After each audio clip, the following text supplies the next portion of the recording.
What's up, guys? Rarity Games here, and we're back in the saddle, thank God. Yeah. Here with my man Chris, What's up, as everybody? always. Got my buddy Dan hanging out here with us, too. We're getting ready to game.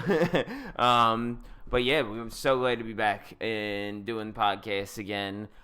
We tried to just do this 5 minutes ago and had a little bit of a hiccup. A little frustrating, but we'll get back into it. So what's up, dude? We have recently just put out a new video for Final Fantasy VII. Yes. Got into the remake of it. It was my first exposure to the demo. We did kind of a deep dive. We spent a good little bit of time on it. But check it out. See how you guys like it, or don't like it. Watch the video to see. You'll see the difference between us two in it. Like how much he, feels differently about these new age style games where I love them 100%. And it was Chris's first time playing, and we just kind of sat there and broke down what we're expecting from the game and how much we dig it so far. But that's out today, and this podcast should be out tomorrow. So. Find it. Yeah. But yeah, awesome game. Can't wait for it. Either of you guys played the original game at all? Yes. Oh yeah, I've spent hundreds of hours in the original game, which was awesome. And I referenced that a little bit in the video, but it's definitely a very different kind of game from the original. It's cinematically beautiful, absolutely fantastic game. But the gameplay itself is very, very different than what I was expecting. As more excited as Eric got for the game, the less excited I got for it as we played through it. And we talk about that in the video, some of our feelings. But we made a comment earlier that it's like when you're thirsty. You really want a nice, refreshing glass of water, and somebody hands you a glass of milk. You had to bring it back. You had to bring the joke back because, goddamn, it's a good reference. That's just hilarious. It's a good joke. And you said, the other one we were playing, you said, it's kind of like eggplant parmesan for me. It's for someone, but it's not for me. I forgot about that one. Yeah, but see, me, I absolutely love this game. It's like in the skin of a Kingdom Hearts style game, but with intense like stop motion and like strategic gameplay in there. It's like a Kingdom Hearts skeleton that has Final Fantasy kind of wrapped around it, which was really cool. There have also been some unfortunate news lately. I'll find it. But with the viruses and a lot of the things you've been hearing about in the news, we've had, unfortunately, a lot of cancellations. GDC got suspended and more or less got moved exclusively online. They're going to try and live stream some stuff, but that conference is essentially canceled. E3 was canceled today. That was some of the big breaking news. E3, although questionable as whether who was going to be there. We said PlayStation wasn't going to be there. Xbox definitely was. Yeah. Well, now, unfortunately, no one's going to be there. Yeah, it's an interesting turn of events. I mean, as we all know, the sad, annoying news of the coronavirus. Yeah. We're getting a lot of stuff like this. People like Rooster Teeth, they canceled their Achievement Hunter Live tour. South by Southwest got canceled. South by Southwest got canceled. A couple Comic-Cons are being canceled. A lot of music festivals. So it's nothing surprising, but it is very unfortunate when it comes to something like the gaming industry because it can affect other things internally instead of just being unfortunate that the event's not happening. And unfortunately, they're recommending limited travel. Don't really travel unless you have to, kind of thing. Yeah, exactly. Which is why a lot of these optional fun events are unfortunately not going to be around. Yeah, it really does suck. And like I said, it can have pretty dire circumstances considering who runs these events. Yeah, the ESA puts on E3 every year. The Electronic Entertainment Software Association. That sounds about right. I think you mixed E3 and ESA, but you're close enough. I might have. Either way, they manage the ESRB ratings as well for all of us. And Chris mentioned this to me earlier, and he's definitely right because there's already been, and like as he mentioned in our previous version of this podcast, put on your tinfoil hats because but his government has already kind of been cracking down in some ways. With the gaming thing, you've seen it in the past, like mature ratings, games like Grand Theft Auto being very controversial. You have the World Health Organization saying that the addiction of video games and this and that. Yeah, but that's a little bit different. And the loot box controversies. There's a lot of it. So if someone like the ESA who does E3 and the ESRB, if something like E3, which is half their income or more, gets wiped out and this company folds, as you mentioned, it can have dire circumstances and changing the way that games are rated and regulated by individual countries. Absolutely, especially here in the United States. So the conversation was already being had earlier in the year about the relevance of E3 because PlayStation bowed out and said that they weren't going to be there. Nintendo occasionally shows up. Sometimes they don't, but they don't really have a conference. They just have a booth, but it's not a big booth. It's one of those things.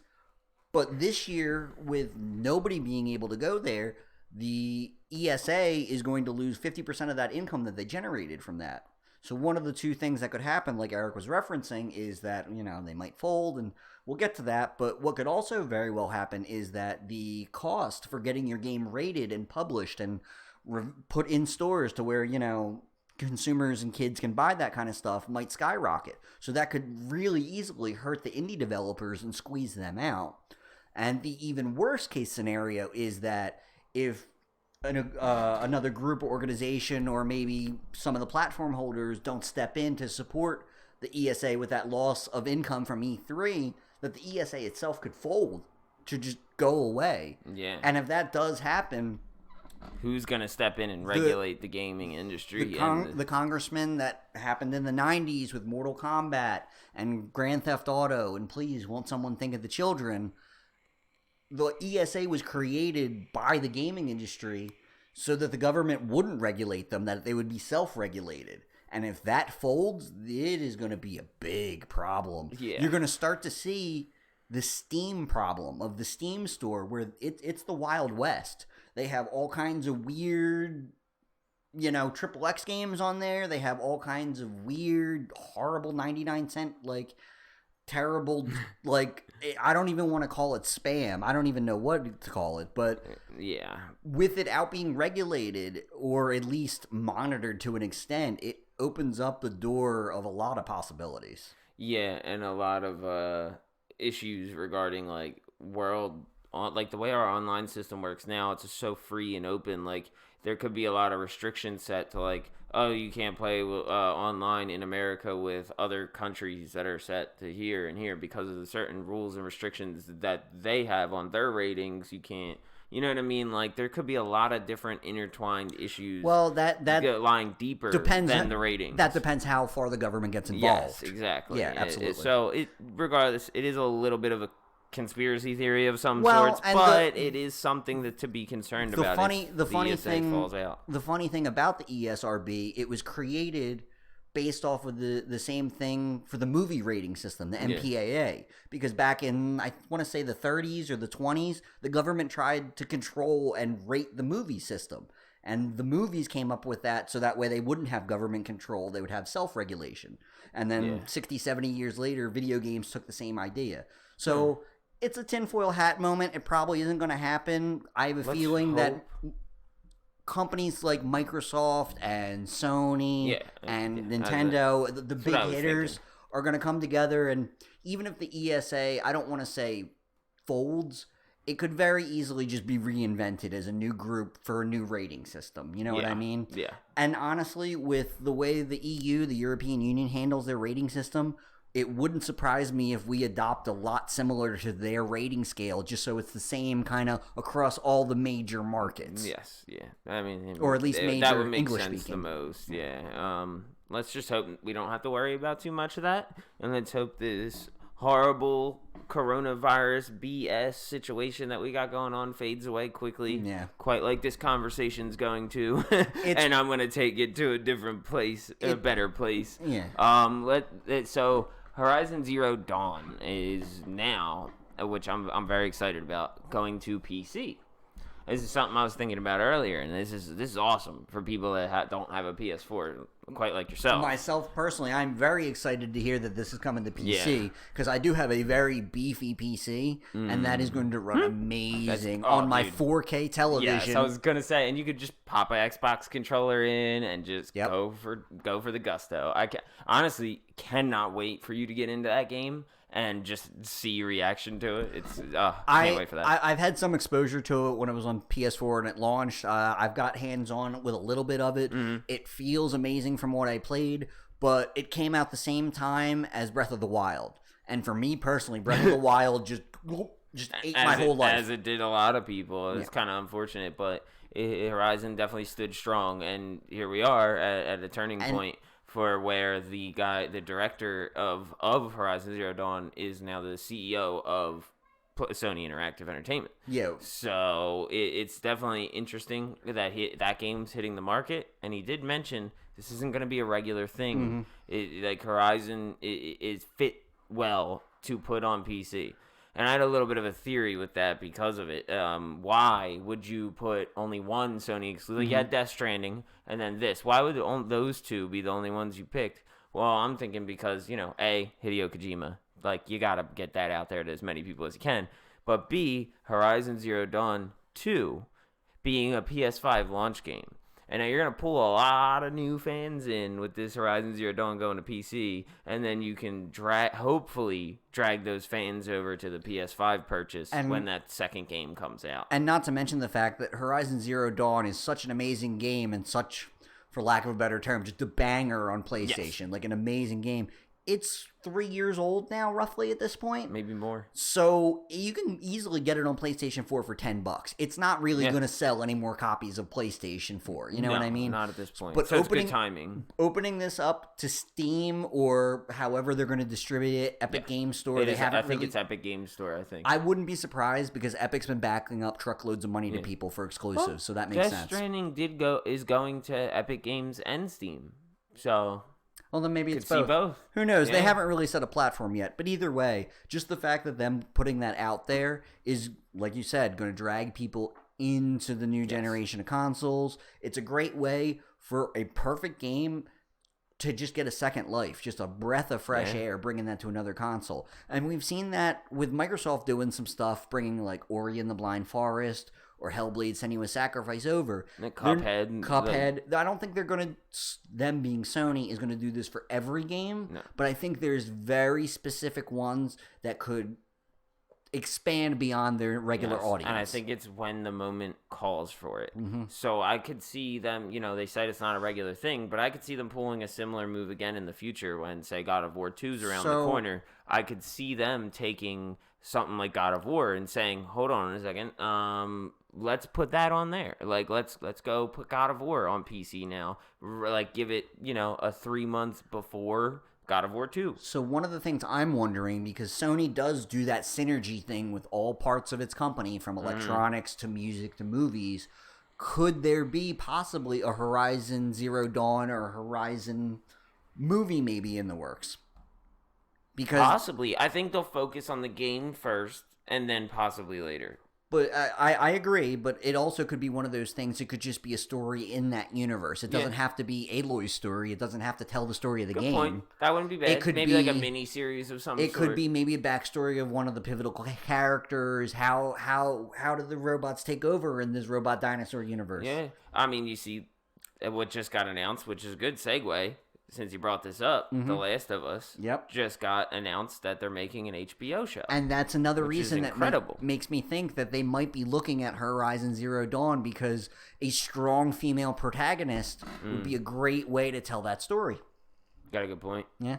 Very good point. I'm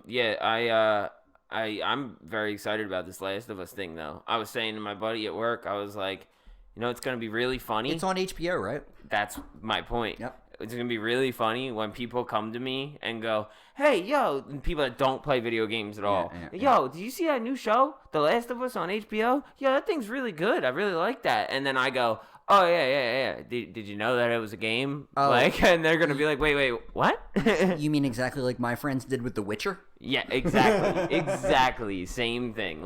So I could definitely see that coming, and because The Last of Us is an incredible story, and I think it's going to fit beautifully on a place like HBO. Yep. Because they can just kind of have that good quality, that premium content's definitely going to come. It's not going to be some bullshit video game movie that's just thrown together. And speaking of which, that just I completely spaced on, Castlevania just put out their third season, which is another huge transition.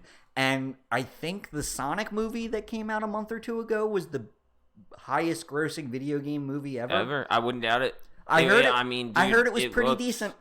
It looked good after the changes were made, and I heard a lot of decent things about it. Like, I haven't heard anyone go, that was a horrible movie. Well, I heard they did well. That's going to be one of those ones I'll catch like on demand or Netflix or one of them. I'm not going to the theaters for that. I'm sorry. I do every once in a while. I should have, though. I should go. Honestly, I should hit that up if it's in there, because I heard a few people make a pretty good point that, like, we got to go all support that it. effort. Yeah, all the effort they put in when we bitched and complained about how Sonic looked, and they took the time to delay that by 3 or 4 months and change it based off fans' reactions, like, helping support a company that does that shows, a lot. Put your money where your mouth is kind of thing. Yeah. And I agree with that.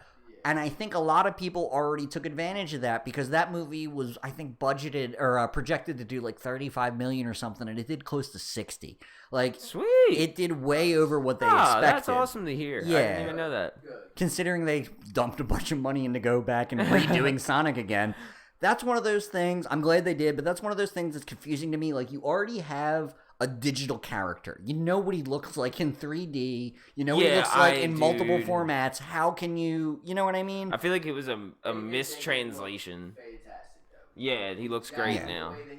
The redo, yeah, absolutely, 100%. I think it was definitely a lost in translation kind of thing, where like someone brought the character to somebody that they drew up, and it was just kind of one of those respect things where they didn't want to shit on it, but they were looking at it like, why? I think you get that kind of creative license interpretation thing, like, you know how they did with the Transformer movies or the X-Men movies, where like the characters don't look exactly right, but it's close enough, and you're like, yeah, whatever, let's just go on this ride. Yeah, because I heard a lot about, like, how did that get cleared by all the executives and all this and all that and this and that? Well, because a bunch of those executives probably didn't know much about that world. And the one guy that somebody's they went kid to, was like, yeah, we need a Sonic movie. Yeah, the one guy at, like, Sega that they went to about it probably was like, yeah, sure. And if you, like, once you do see it, though, like, there are certain things about the movie that aren't, I guess, if you want to say correct, you know what I mean? Yeah. Like, to the game, like, they're not exactly the same,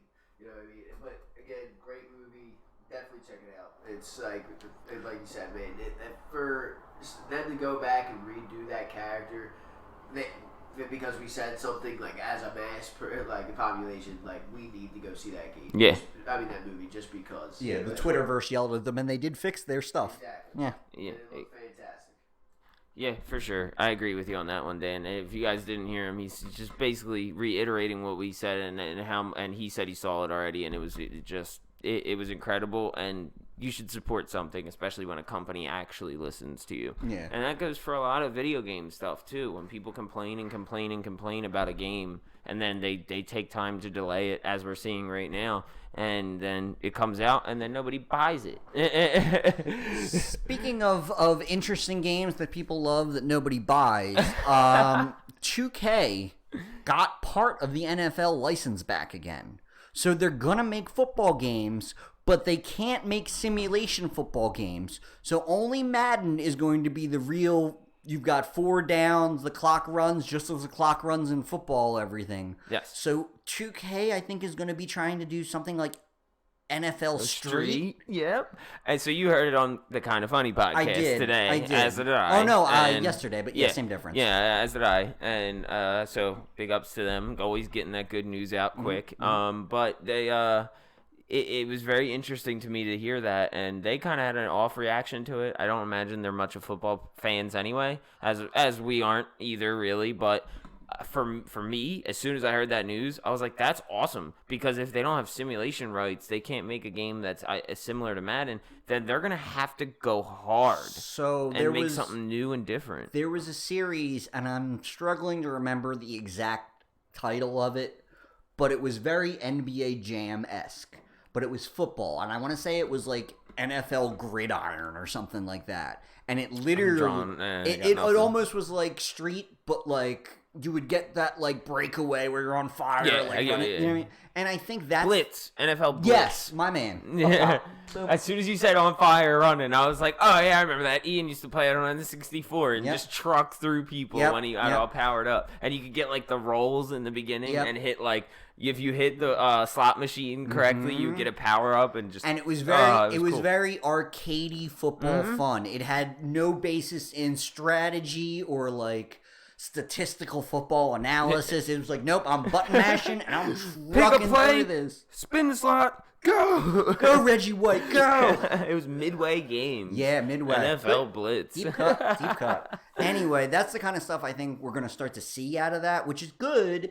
And they, on Kind of Funny, made the point, and I am 110% on board with them, that that's the kind of game that they'll put on a Switch, put on an Xbox, put on a PlayStation, 100%. put on a tablet, and a phone. It'll run the same everywhere. It'll probably be a little bit, I don't want to say cartoony, but like not as graphically intense.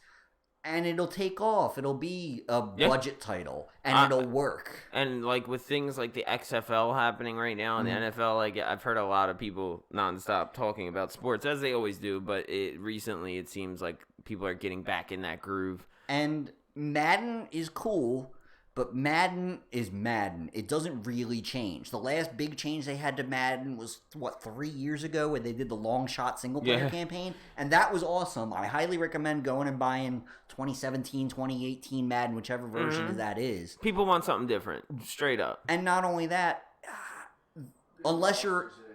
Exactly. Unless you're a hardcore Madden NFL fan... You don't need the yearly roster updates. I was just gonna say, what It's about just the All-Stars? update. Give us All-Star players from all like through the centuries, and just have us playing with like the craziest people. That they do, and the problem is they do that with their NFL Madden version that they kind of copied from FIFA Ultimate Team, where it's literally Madden Ultimate Team, where it's I need to open card packs and see who I get, and I can have Joe Montana as my throwback gold legendary quarterback. Yeah, one rare a pack, and you get like one exotic guy every. And not even that, dude. I played. Yep. Yeah. But like to get like that crazy stacked team, you gotta pay so much money to like get those characters. Or they do have the mobile gaming style of you complete a quest, you do 6 jukes with your wide receiver and score a touchdown, you get a pack. Unlock certain guys. They do have that aspect of the game, which I do have to at least begrudgingly give them. Yeah. But I played Madden recently via my xCloud on my I was just my gonna ask crappy you little tablet, because if you have xCloud on Android, you have access to 50 games, and Madden's in that list. They brought it up. Why not? They brought it up at the last XO event, XO 20 or whatever it was from Microsoft, and it runs amazing, and it's great, and it's fun, and it's fantastic. But it's Madden. It hasn't changed for me in 3 years. The names and some of the stats do, sure, but the gameplay is essentially the same. So having 2K bring back some kind of version of their franchise, I think is going to be fantastic. Yeah, 100%. I agree. It should be interesting to see somebody actually competing with Madden as well. Yeah. It's been so long since we've seen anything besides NCAA games, and I'm pretty sure that was EA as well. So, well, and even most of the NCAA stuff is gone because they got sued about football player rights in college and stuff, and it's a whole thing. Which was mentioned on Kind of Funny. They were like, oh, get NCAA up in there. They can get paid now, right? Get them all up in their house. Well, the last NCAA game, not to go down a rabbit hole, the last game they made to try and get around all that, the players didn't have names. They were just numbers. I remember that. They designed them as the right characters, and they had names originally, and they just got rid of them. And some of the bigger players were freaking out because they're like, yo, dude, you bit my likeness and put it in this game and didn't even ask. That's my number, my team, and my face. Oh, and I'm the same height and weight. Yeah, right. It's like, and you made my stats shit. Like, what's up with that? But anyway, diversity in the gaming marketplace is always good. We'll see it kind of break down and what shakes out. Yeah, it should be cool. I'm glad to see that. But to get back into the regular, way of things we usually do on the podcast, what have you been playing lately? Oh, dude, my gaming ADD has been kicking in hard. I know that, but what's your main focus right now? Hard. I know, hard. I've been playing... I don't have a main focus. It's literally I'll come home and whatever my mood is. So I've been constantly dabbling in the Division 2. Yeah, I went back to that. They did their big update for the expansion. I didn't get the expansion, but they still reset the world and they simplified the gear system. And it's just been fun running around in that with the higher world tiers and stuff. I went back and replayed Ori and the Blind Forest to get ready for Ori and the Will of the Wisps, which just dropped last night. I just started it. Super fun Metroidvania. Yeah, you were telling me it's got really good reviews as well. Super touching. A lot of the early reviews were kind of dinging it a little bit on some of the technical performance, like a little hiccup here and there. I have an Xbox One X running 4K HDR. I haven't run into a single problem. And you got the day one patch, I assume. And I think that's what probably fixed a lot of the technical issues. But it's like Metroid with adorable critters that make you want to go aw all the time. And then it breaks your heart, and then like again. Your little squirrel baby pet friend has to go fight a giant spider, and like Mr. Squirrel baby pet friend, don't die. The music in that game is so incredible. And the art. It's orchestral in a way that, like, I'm not a big classical music guy. I don't really care, but like. The way it changes when you go into like a dark scene Sucks or like you in. It almost feels Star Wars-esque how well it goes with what you're doing and changes on a dime. Yeah. Like kind of similar to like Final Fantasy. Square Enix pulls a lot. They have a really good orchestra. Yeah. But I dig it. Yeah, they put the first one, Ori and the Blind Forest, out on the Switch, as well as they're both in Game Pass, so if you haven't messed with them, please check them out. They're fantastic games. Yeah. So it's pretty much your Switch on and off right now. Your main two probably is going to be The Division and Ori. Correct, and then my friends periodically drag me into Fortnite and all that. But one of the things now Call of Duty is going to be I was going to say, that's one of the things we're getting ready to talk about I was the just new Call of Duty. Yeah, all I've been playing is similar to you, Division 2. I just grabbed it because of the stupid, crazy, awesome sale where the game was $3. Literally all my friends bought it at the same time, and we're all loving it. We got a little clan going. We're grinding. We just I hit level 30 a couple days ago, and the rest of the squad's getting there. So I'm getting ready to hit the strongholds actually beat everything. You hit level 30, you finished the tutorial. We're about to get into the real game, the meat of the game now, and then probably because of how much I'm enjoying it, I'm going to get Warlords in New York, because the squad's getting ready to do the same. I'm debating on it because... It looks awesome, but it's one of those things where I don't know if I have the time to consistently dump into it because it's a lot of that, you run through a dozen things or whatever, and then you start getting into the raids. You start getting into the big multi-group stuff, and I'm a single player. Every once in a while, I'll hop in and run with a few friends through the Division, but it's not like... I don't seek out randoms online. I don't play with a mic in. I'm old. Yeah, it's what you did with Destiny 2. Absolutely. That 1 and 2. You're like, I enjoy this. Okay, bye. Absolutely. I did that with Destiny 2 as well. I played with people, but I only went so far. I honestly did that with the Division 2, where I ran through it and put it down for 6 months and then came back to it, and they made it so much better. And I have to give Ubisoft props for all of their games, just having a tail and just coming back and polishing the games to make them better and better. They're perfect by the time the next one's getting announced. Like, it's ridiculous. Yeah. Which is great. And not only that, but a year and a half ago you bought Steep, and they were still like having a community around Steep, a snowboarding game. Like years and years and years later. I got to give it to Ubisoft, man. They're some of the best at just supporting their old games. Like For Honor's still kicking. Like that's been around forever. Well, and not only that, I think it's also a fantastic way for them as a company to make, lemons into lemonade. Yeah. Because they said couple months after Division 2 launched, we didn't see the numbers we wanted to out of it. Yeah. It wasn't as successful for us as we thought it would be. Yeah. And we're like, wow, that's a really good game. It sold a lot. Like, what did you think it was going to do that it wasn't successful enough?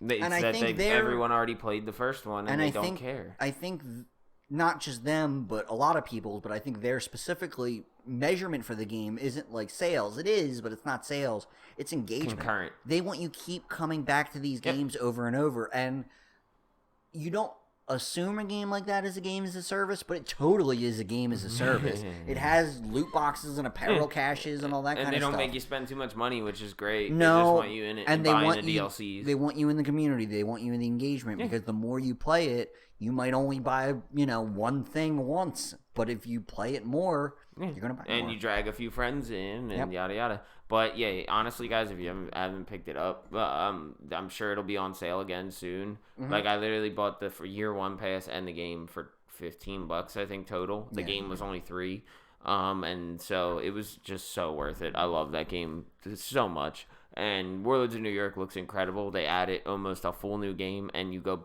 literally back to New York. You're in DC, and then you go back to New York. It's a new chunk. It's a new chunk. It's not quite a full new game. I'll go as far as half a game. Yeah, but with the massive update they did, that's even in DC, like it's but that's already very trim and polished. Like I'm just saying, it's a good another 30 hours of gameplay. Yeah, so, fair enough. Or more if you want to go all the way. The main thing for me that they did with that really made it a lot easier, especially at endgame, is they reworked the loot system. They reworked skill tiers. They reworked the way everything's displayed. I love it. It's so much better. You got to a point at the end of that game where you're just staring at a screen trying to figure out what's the best gun, what's the best armor. I have 30 gold things. What's the best? And it's not even necessarily it's how you want to play. This item's better than that, but then you got to start worrying about sets and matching up because if this item is better than that item, I'll go with the better item. Well, it's not better. If the lesser item is part of a set, you get more bonuses from a set. Yeah. It's all about how you want to play. It's like, do I want to be a damage-based player? Do I want to be a defensive-based player? Do I want to meet in the middle? Do I want to be balanced? And my buddy, as soon as it got to that point, was like, I'm out. This is way too much video game for me. I want to run cover and shoot. And my favorite thing about this new update makes it easier for him to just run cover and shoot. Yeah. He's not now using like a level 30 gun with 300 gear score. He's using something that's, there's a level 32 now. There's a level cap I can keep progressing. Yeah, it makes it easier until he hits 40 again, and then has to go back to gear scores. That's 10 more levels of simplicity. Fair enough. Yeah, but it either way, amazing game. So I'm actually sad that I slept on it as long as I did. I'm really glad I got it for as cheap as I did.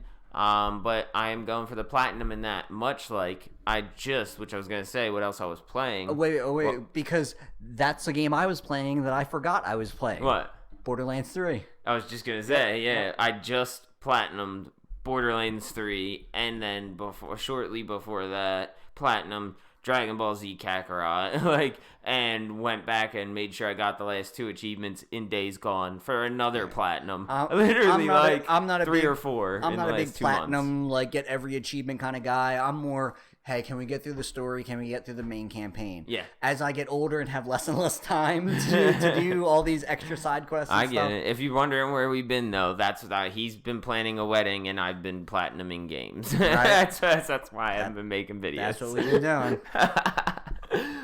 Even Dan's been here helping me run through single-player games, and we've been loving it. It's so much fun. Likewise with Borderlands 3, I slept on that. How do you like it? I enjoy it. It's a solid B+ as far as I'm concerned. I never really got super sucked into the Borderlands universe. I played Borderlands 1 for, 10 or 15 levels, and it was fun and great. Same thing with 2. It's cool. My buddy lent me the copy after he more or less beat it, and it's great. It's fun. It's not something I really needed to go seek out. If it wasn't given to me, I honestly probably wouldn't buy it just because I wasn't sucked into the universe like that. Too worried about it. Yeah. I wasn't either until I saw it for cheaper and I wanted to play a shooter. It's fun, but it's more than The Division, I feel, is a game you're supposed to play with friends. Especially when you get more higher levels. I'm only level 16. I'm just hitting my 2nd planet or 3rd planet. Yeah. So, it's cool, but it's not a must-play. Yeah, well, it's more Borderlands. Something else I'm excited about now, which is going to be a must-play for a lot of you out there, is the newest Battle Royale, which just dropped. Yep. If you haven't had a chance to play Modern Warfare, now's your chance. They let you get a whole free game. It's going to be a huge update, or a huge download for you guys, around 100 gigs, but Call of Duty Warzone just dropped literally as of the time we released this 2 days ago. So fresh, new. I heard a lot of great things about the gameplay, the mechanics, the style. So far, I've heard a lot of issues have to do with the loading and lag, and there's just server overload right So, now. There's way too many people. You expect at launch there to be server. I don't want to say issues, but stress. Yeah. What they're doing that's very smart is they kind of are doing the Fortnite model of the battle royale's free, but it ties in with the Modern Warfare game campaign, and the rewards you get for battle royale will give you rewards in the game, in the campaign, the battle and in pass, the standard everything's multiplayer. crossover, the points, the system. So it's, very the much more took that invested you model. get in their battle royale model, it encourages you to go get their campaign or and the multiplayer and the special ops and the which is awesome. I think that's an amazing idea, and it also helps give Activision a little bit of leeway in earning people's trust in the way they do things. Because for them to just give away stuff to everybody is always a show of good faith in a way. And the Blackout that they launched with the most recent Black Ops had success for a while, but it didn't sustain the momentum. It didn't sustain that success. Well, and it was hidden behind that paywall of Black Ops 4 or whatever. Black Ops 3, 4, what I lost track at this point. It's 4. Yeah, 4. I thought so. But it was that problem. I heard a lot of good things about it, and I think they kind of didn't care too much to release it as free because they knew this was their first go at it, and they wanted to get a different version of it out there that was more refined and different. I think they purposely knew they needed it's not even a game as a service. It's a platform. It's something that's going to continually roll on. Yep. They needed something to fight Fortnite directly. They've already had a good momentum with this game because they released the game. You pay for it once. That's it. Your DLC's all free in that game. Mm-hmm. Season 1 comes out. You get new maps. You get new guns. You get new this, new that. You can pay for the battle pass if you want, or you can slowly earn most of the rewards in it. So this one is a huge map, and it's 150 people on the map for the Battle Royale. Maximum of 3 players in a squad. Correct. And the new interesting thing, as we were talking about earlier, is if you go out, you're down and out completely. You are stuck in a cage match in a 1v1 against another enemy that was out. You are in like a Russian prison. It's a gulag. Yeah, it's a map on the game. And you are, like you said, in a cage fight. You are one-on-one fighting a dude to respawn. You got like to get pistols, to get a second chance, another life at it. If you die that second time, you're completely out. The other way you can get back in is while you're waiting in a queue for your cage fight. You're like waiting and watching. Your friends completing like missions and quests and runs like kill streak style can buy your life back to buy you back in the game. Interesting. Yes. So they're like in-game crediting you to like respawn. So if I'm dead per se and you and Dan go on an epic kill streak and wipe out a team, you might have just finished a contract and you can buy me back in. That's awesome. That's a really smart thing. They have helicopters. They have all kinds of vehicles. That's smart because Fortnite doesn't really have vehicles. PUBG does. And not only that, the big thing on PC is Tarkov. Yeah. People are all about Tarkov on PC, dude. Yeah. Like, the PUBG audience just went directly to Tarkov, which is another survival, real slow, methodical simulation. I'm waiting in the brush with a vest game. and it's cold, but I'm going to snipe this dude. A lot of people love it because it's so realistic. But, with Warzone, I think they did 2 major things. As you were mentioning, the respawn thing. I think that's really cool. Instead of just copying what everyone else is doing with their respawn thing, having like a respawn station. Oh, go get your guy's banner, bring it to the station, bring them back. Like, no, you got to put a little effort in, or your boy has to fight for it. And then the other really smart thing that I think they did is they pulled an Apex Legends. Dude, and you literally just stole my idea. Yep, they didn't say a fucking word about this game. Sure, there was leaks. Sure, we assumed that it was going to happen. It was essentially a shadow drop. Yes. They didn't tell anybody nothing. Not a word until the guy that they let play it early, one of the guy, many, that he accidentally uploaded his YouTube video the day before he was supposed to. So when he uploaded it and set the scheduled release, it ended up accidentally immediately scheduling on there. And once that dropped, I give credit to Activision. They did the smart thing. He deleted it right away and was like, "Oh, I'm so sorry." And then they started talking about it. And they were like, "You know what?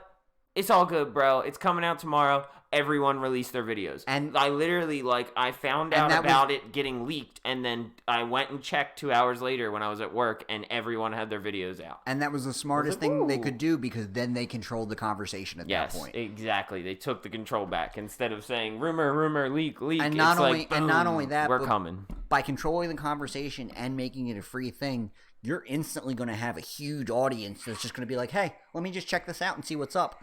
I haven't played Call of Duty in 2 or 3 generations or whatever, you know what I mean? Yeah. But it's still Call of Duty. I still run and gun. And you still know how to play it, and you're going to try it because it's goddamn free. Yep. And why wouldn't you? And, like, a lot of these people, like you mentioned, they're going to come in, try this game, and go, you know what? I really remember how much I love Call of Duty. I'm going to go buy the full game because I want to play the multiplayer. I want to play the campaign. Like, and not only that, but so many people get so fatigued with some of these Battle Royale games. Like the Fortnite people come and go all the time. Yeah. Because the seasons, you're in there for maybe a week or two, and then you're like, oh, okay, it's a whatever. Like, you know it's really cool at first. You're like, this is interesting. Absolutely. They changed some things. Yeah, I kind of fell off that train, so I'm excited to get back in. Every season... Yeah, every season they have, I totally have noticed a pattern because I've played them all, is I'll go hard like the first 2 weeks and the last 2 weeks. And then there's like a middle like 4 to 6 weeks that I don't even care about the game. That's where I play everything else. Essentially. Yeah. It's the beginning of the season and the end of the season. Like, there's no other reason. Yeah, that's what I was doing for a while, and then I just kind of gave up on it. Like, because it just became this thing where I'm the type of person that I'm either, if I'm playing a multiplayer game like that, I want to be super competitive, and I want to be as good as I can be at it to get those wins and to keep going, and then or I just need to not play it at all, because the in-between is very frustrating for me, because I like getting beat up on all the time, and I'm like, I know I'm better than this, but I have to practice every day. Not only that, but the in-between is when everybody drops off, and you're only left with people that are completely new and are terrible, or they're amazing and epic. Like, you get sniped through a window at 300 yards. Yep, 100%. And that's where the struggle is with the ranking system, too, because if you start doing pretty good, like you're doing a good job, you start getting a hold of the game again, then you start getting matched with people that are good, and then you just get obliterated, unless you, like I said, you practice every day. The Fortnite itself is trying to balance that. They've recently added in bots. Well, they have bots, and now they have henchmen and bots. The Fortnite update was really cool this time around. I haven't tried it, but the way they did that was very interesting, having the Volt system and having certain spots on the map where you can find legendary weapons. It's really cool. Yeah, you're essentially running mini heists now in the middle of a battle royale. I thought that was really interesting. It was very interesting. It was very smart, and it's something that a lot of other people haven't tried yet, which is what they need. Yes, because stop taking from everyone else and do something new. The respawn stuff that they literally just copied over from Apex is cool, but they just straight lifted it from Apex, which is fine. Whatever, it's a game. I get it. Yeah, you heard the content creators complaining about, Fortnite's been slacking on the content. Well, there's nothing to do in Fortnite now. There's not, and they started falling off more and more. It's not even. It is that, but it's not even that. There hasn't been a Fortnite live event. When was the last in-game live event they had? Star Wars. That's what I'm saying. That was December. Huge, yeah. And they did the big. And that was great. Yeah, they did the big update, then Star Wars, and then nothing. The problem... they delayed the Season 2 drop by, like, 2 months, They had a lot of problems with physics. They changed out the engine. Yeah, they completely changed They changed out the water. Yeah, dude, literally one day I booted it up and it was like a 40 gig update. Yeah. And I was like, oh, what the F? They literally took the game and put it in the new Unreal engine, new Unreal Physics engine at least. So they wanted to make it feel almost the same, but have more open-ended capabilities in the future. Let me give you this little bit of insight. Whole new engine. When the season launched, was it 6 weeks ago or something like that? Oh, no, not... Okay, yeah. Fortnite season. Not even. The harvesting was broken. You would, like, go to melee, swing, and, like, you know how you get the bullseye to, like, hit here for a critical to get more materials and stuff? Yeah, you couldn't do that. Gotcha. It was weird, dude. There's a lot of stuff broken. The bullseye would be there, and you would go to hit it, and if you're not, like, pixel perfect dead in the middle, you couldn't, like, harvest. Yeah, and same with shotgun shots a lot of the time. Like, a guy would shoot, like, dead center of the chest and get a perfect headshot, and then aim at the head and get a shot and would completely miss. And it was like, wait, what? I definitely hit him. it was just weird little things like that, which are gonna happen when And you have a whole new engine. They got rid of it. They fixed them balanced quick. it out, but that's the type of stuff you run into. Yeah, So. and so it's really interesting though. That was a good move on their part to get a whole new engine. I can't wait to see what they do with this new engine in the future, because now they got it out. They're fine tuning it, making sure it runs properly. Well, then I wonder what capabilities they have now that they've switched over. And not only that, but they also now have a pretty huge direct competitor that just came into the market. They were doing pretty well, kind of back and forth with Apex. You have a very different audience group between those two games, because Apex is very much more of a polished first-person shooter. It's very quick too. It almost feels more of a competitor to like Rainbow Six Siege. Yeah, you know what I mean? Apex killed it for the first 6 months it was out. It was killing. And they've added more characters and they've kept it interesting. Yeah. That's an active community that's all about that game. I don't know how active the community is going to be around Fortnite after all these games, because it's going to be harder and harder the longer this game is out for them to keep people engaged. They're still going to be the big dog in town. Do not get it confused at all. Yes. But it's the Dota and the League of Legends of Battle Royales. Exactly. They're never going to be at that like fever-pitched peak like they were. They're not going to be at that like 700 million players or whatever it was. Because, maybe with another like massive update that like blows people's minds, they could hit some high numbers again. But it's like Call of Duty's going to take a lot of that away. It's like people were saying, you're not going to see a Fortnite 2. Yeah. You know what I mean? You'll see, what did they say? The Chapter 2, Season 1 or whatever. Like, they're trying to do iterative stuff, but, like, there's not going to be that sequel, that big banger to draw people back in. It's going to be like, whatever. Yeah. But, honestly, on that note, I'm going to wrap this podcast up, and because I am excited to try Call of Duty Warzone.